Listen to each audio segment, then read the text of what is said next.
நமது கலைஞர் தொலைக்காட்சியில். ரஞ்சிதமே புத்தம் புதிய மெகா தொடரின் ஆடி தங்கமழை ஜூலை 17 முதல் ஆகஸ்ட் 17 வரை தினம் ஒரு அதிர்ஷ்டசாலி நேயர்களுக்கு 1 பவுன் தங்கம் காணத் தவறாதீர்கள்.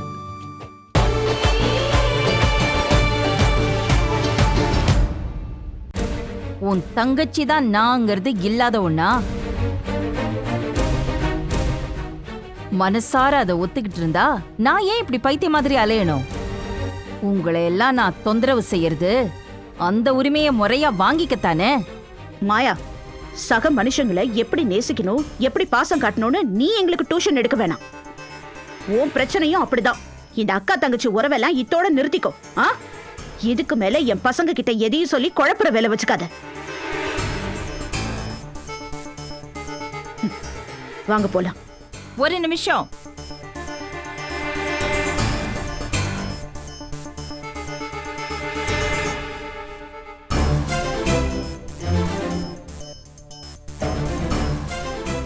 பிசினஸ் பகன்னா வீடு வரைக்கும் வந்து குழப்பம் பண்ண வேண்டிய அவசியம் இல்ல. இது உறவுல உரிமை கேட்டு அது மூலமா ஏற்பட்ட பகை. சோ இனி என் மூளை இப்படித்தான் வேலை செய்யும். சந்துரு மட்டும் இல்ல, உன் மொத்த குடும்பத்தையும் ஏன் கண்ட்ரோல்ல எடுப்பேன். உன்னை அனாதையா நிக்க வைப்பேன். முடிஞ்சா பொன்னி ராஜாராம்குள்ளையும் குழப்பம் ஏற்படுத்துவேன். ஏற்கனவே அடிச்சு ஓஞ்சால தானே, அது ரொம்ப சுலபம். போதுமாயா, ஏற்கனவே சொன்னதான் மறுபடியும் சொல்றேன். ஒன்னால என் பொன்னிக்கோ இல்ல என் பிள்ளைங்களுக்கோ ஏதாவது ஒரு சின்ன இடைஞ்சல் வந்துச்சு, பார்த்துக்கிட்டு சும்மா இருக்க மாட்டேன். புரிஞ்சு நடந்துக்க. இல்ல இப்ப பட்டுக்கிட்டு இருக்க அவஸ்தையை விட மிகப்பெரிய அவஸ்தையப்படுவ. ஜாக்கிரதை. பாப்பனே,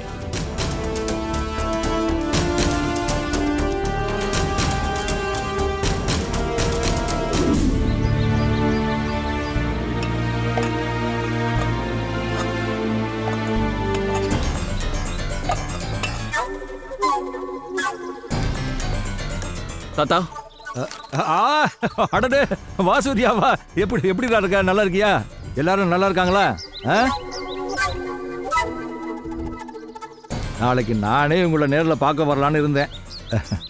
சரி இரு, குடிக்க உனக்கு மோர் கொண்டு வர சொல்றேன். அதெல்லாம் எதுவும் வேண்டாம், உங்களை பார்த்துட்டு போலாம் தான் வந்தேன். ஒத்தையா உண்டி கட்டையா விட்டத்தையே விரிச்சு பார்த்துக்கிட்டு இருக்கிறது ரொம்ப கஷ்டமா இருக்குப்பா. ஓ, பையன் பொண்ணு பேரன் பேத்தின்னு எல்லாரும் ஒன்னா இருந்தா தானடா சந்தோஷம். இங்க பாரு, உன்னை பார்த்த உடனே அப்படியே டானிக் சாப்பிட்ட மாதிரி இருக்குடா. 10 வயசு தாத்தாவுக்கு குறைஞ்சிருச்சுடா. உங்களுக்கு என்ன சொந்த பந்தமா இல்லை தாத்தா? ஏன் இப்படி தனியா கடந்து கஷ்டப்படுறீங்க? நம்ம வீட்டில் கொஞ்ச நாள் இருங்க. அம்மா வீட்டுக்கு போனீங்கன்னா அங்கே ஏகப்பட்ட பேர் இருக்காங்க. அங்கேயும் வேண்டாம், போர் அடிச்சதுன்னா உங்களுக்கு இருக்கவே இருக்காங்க இன்னொரு பொண்ணு.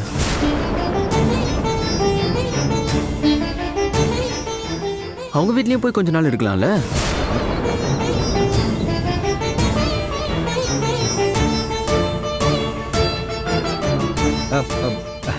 அது அது உனக்கு தான் மோர் பிடிக்கும்ல, இரு மோர் கொண்டு வர சொல்றேன். ஏமா கொஞ்சம் மோர் எடுத்துட்டு வாமா. தாத்தா, நான் பேசுனது உங்க காதுல விழுகல? ஏன் விடல? விழுதுச்சே. தனியா ஏன் இங்க இருக்கீங்க? ஊர்ல அங்க வந்து இருக்க வேண்டியது தானேன்னு சொல்ல வந்த, அதானே? உங்களுக்கு எங்க அம்மாவை தவிர இன்னொரு பொண்ணு இருக்காங்கன்னு சொன்னேன்.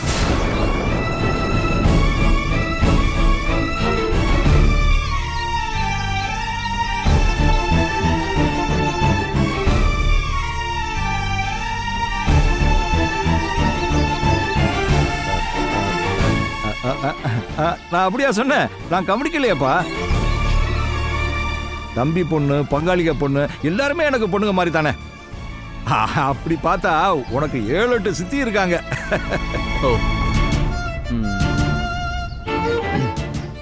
ஒண்ணு விட்ட சித்திங்களெல்லாம் விடுங்க தாத்தா, சொந்த சித்தியை பத்தி பேசுங்க.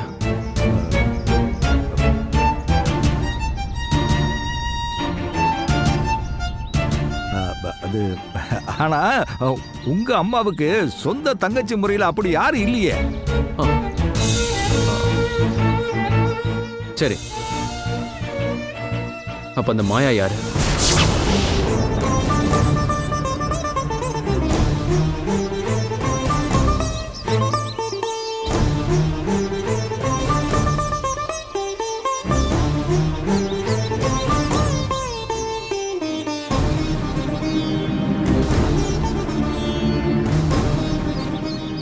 எத்தனை நாளைக்கு தாத்தா இந்த உண்மையை மறைப்பீங்க? ஒத்துக்கோங்களேன் தாத்தா.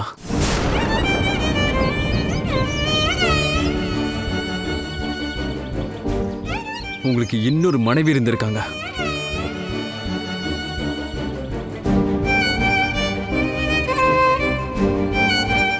அவங்க மூலமா பிறந்தவங்க தானே மாயா?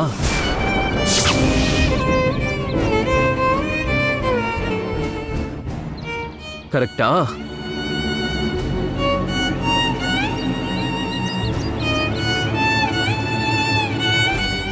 அந்த மாயா பவித்ரா பலகாப்புக்கு நானும் சொந்தம் தான் சொல்லி சீர் கொண்டு வந்தாங்க. அப்புறம் முந்த நாள் வாயும் வயிறுமா இருக்கிற பொண்ணு பாத்துட்டு போக வந்தேன்னு என் வீட்டுக்கு பழத்தோட வந்தாங்க.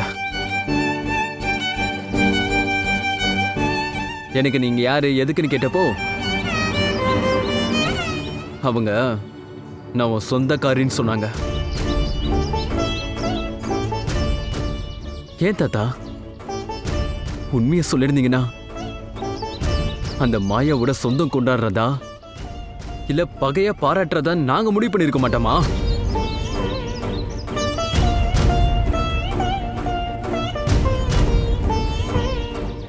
அப்ப என் பொண்ணுதான். ஆனா அவளையும் அவன் அம்மாவையும் வெளிப்படையா எல்லாத்தையும் சொல்லி ஏத்துக்க முடியாது. அதுக்கு பல காரணங்கள் இருக்குப்பா. தாத்தா, அன்னைக்கு அவங்க உங்களை கடத்திட்டு போனது கூட பகையால இல்ல, பாசத்தால.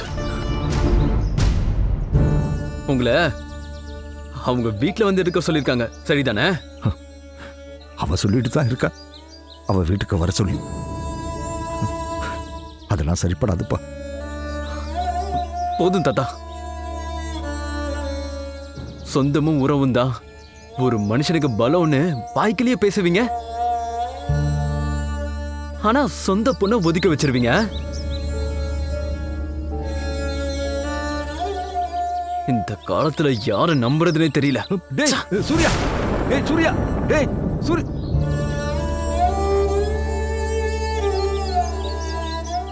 எல்லாருக்கும் தெரிஞ்சு போச்சு இந்த உண்மை.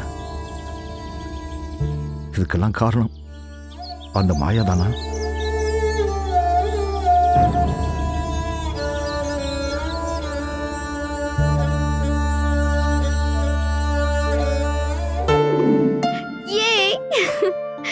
அப்படி போடு. பிரியா, போதும், போய் படிக்கிற வேலைய பாரு. எக்ஸாம் பக்கத்துல வந்துருச்சுல்ல. அக்காவா இருந்துட்டு நீயும் எப்படி பாட்டியா மாறினியோன்னு தெரியல. ஏய், என்ன கிளவின்னு சொல்லாம சொல்றியா? இப்பதான் கொஞ்ச நேரம் விளையாடலான்னு வந்தேன், அதுக்குள்ள போன்னு துரத்துற. என்ன 2 பேரும் செல்போன்ல கேம் விளையாடுறீங்களா? என்ன மட்டும் எப்பவுமே சேர்த்துக்க மாட்டீங்கல்ல?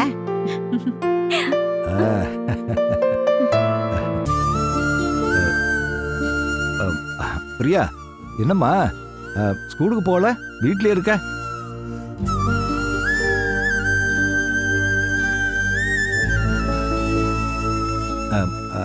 ஐஸ்வர்யா, இந்தம்மா ஸ்வீட் வாங்கிட்டு வந்திருக்கேன்.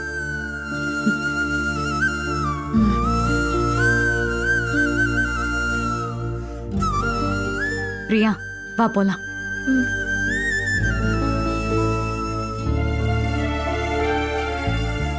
ராஜாராமும் பொன்னியும் மேலதான் இருக்காங்க.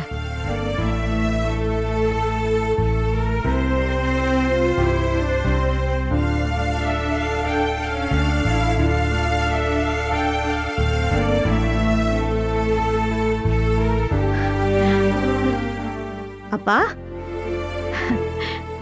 என்னம்மா? என்னாச்சு? என்னப்பா ஏன் அமைதியா நிக்கிறீங்க? என்னாச்சு? என்ன மாமா வந்திருக்கீங்க, சத்தமே போடாம சைலண்டா இருக்கீங்க? நீங்க வரலைன்னா நான் திரும்பி போயிருப்பேன். என்னாச்சு மாமா? ஏன் இப்படி உடஞ்சு போய் பேசுறீங்க? நான் வரும்போது ஐஸ்வர்யா, பிரியா, விசாலம் எல்லாரும் இருந்தாங்க. என்னை பார்த்ததும் பானு கூட ஒரு வார்த்தை சொல்லாம எல்லாரும் உள்ள போயிட்டாங்க. ஏன் மாப்பிள்ள, இந்த வீட்டில் எல்லாருக்கும் நான் அவ்வளவு கெட்டவனா தெரியறேனா? அப்பா, இவங்க அப்படிலாம் இல்லைம்மா. சூர்யாவே நேரில் வந்தான். சரி, தாத்தாவை பார்க்கறதுக்கு பேரன் ஆசையாக வந்திருக்கான்னு நினச்சேன். ஆனால் அவன் என்னோட முகத்தை பார்த்து மாயா உங்க பொண்ணு தானான்னு கேட்டுட்டு போறான். ஒரு மாதிரியா இருக்கு மாப்பிள்ள. மாமா, முதல் தடவை ஒரு விஷயத்தை கேள்விப்படும் போது பல கேள்விகள் மனசுக்குள்ள எழும். அதுக்கு மட்டும் சரியான பதில் கிடைச்சிருச்சுன்னா அவங்க மேல இருக்க வெறுப்பு நீங்கி அவங்க சகஜமாயிடுவாங்க மாமா. ஆமாப்பா, இவர் சொல்றதுதான் கரெக்ட். யாருக்குமே முழு விவரம் தெரியாது. அரையும் குறையுமா ஏதோ தெரிஞ்சு வச்சுக்கிட்டு இந்த மாதிரி எல்லாம் நடந்துக்கிறாங்க. நீங்க வேணா பாருங்க, இந்த கோவம் எல்லாம் டெம்பரரி தான், எல்லாம் மாறிடுவாங்க. பொன்னி சொல்றது சரிதான் மாமா. ஃபர்ஸ்ட் பொன்னிக்கு தெரிஞ்சதும் பொன்னி எப்படி ரியாக்ட் பண்ணா, எப்படி நடந்துக்கிட்டா, இப்ப சுத்தமா மாறிட்டா இல்ல? அதெல்லாம் சரிதான் மாப்பிள்ள. அதுக்காக ஒவ்வொரு வீட்டுக்கும் நான் தனித்தனியா போய் எல்லா விஷயத்தையும் புரிய வச்சுக்கிட்டு இருக்க முடியாதுல்ல. புரிய வைக்கிறதுக்கு நாம எவ்வளவு ட்ரை பண்ணாலும் அதை குழப்பறதுக்குனே ஒருத்தி முழு மூச்சோட இறங்கியிருக்காளே, அதுக்கு என்ன பண்ண முடியும்?